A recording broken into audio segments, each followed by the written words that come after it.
I'm Jay Gordon. I'm a farmer in the Chehalis Valley. Our family's been here 148 years. We have a really nice diversity of wildlife on the place. At some point I stopped counting at 115, 116 different species of bigger critters that I had identified on the place. My name's Kirsten, and I'm watershed coordinator in the Chehalis Basin. I work with people that restore and protect salmon habitat through the lead entity process, which has been ongoing here for the past 20 years. I've been working in the Chehalis for 5 years now, so it's become special to me. It's a slower, meandering river, but if you go out on the system, you'll notice there's just really wild aspects of it. My name is Mike Peroni, a resident in the Boisvert Valley. I've lived here about 15 years. I've lived in Southwest Washington for over 30. Spent most of my adult life in production of organic vegetables. The Chehalis River is important to me both personally and professionally. I've fished silvers and steelhead and kings in the Chehalis River. I fished sturgeon at the mouth of the Chehalis River.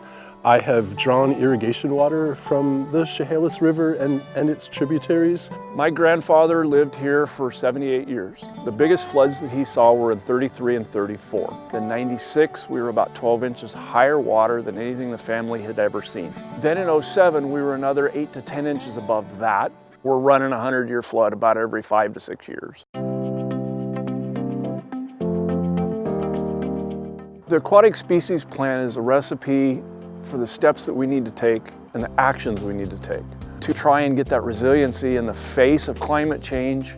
What the ASRP does now is it kind of brings more technical and intellectual resources to actually implement this work at a faster pace. Salmon need healthy forests, salmon need good water quality, they need good floodplains. So when we work to help salmon, we're working on all these other issues simultaneously. And what we also know is that we depend on these things being in good condition as well. The ASRP matters to me. At the end of the day, organic agriculture is really about working with the environment. So there are all these sort of subspecies that don't get the same press. And I know, having attended some of the Chehalis Basin meetings, that those species are part of this conversation.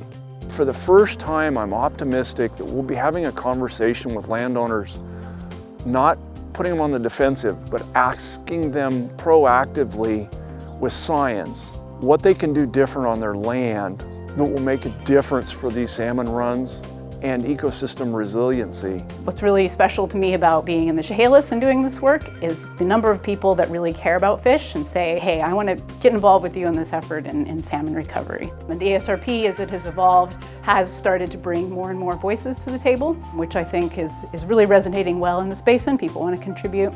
Incorporating their knowledge as one of the types of knowledge has really been an important part of keeping the plan successful.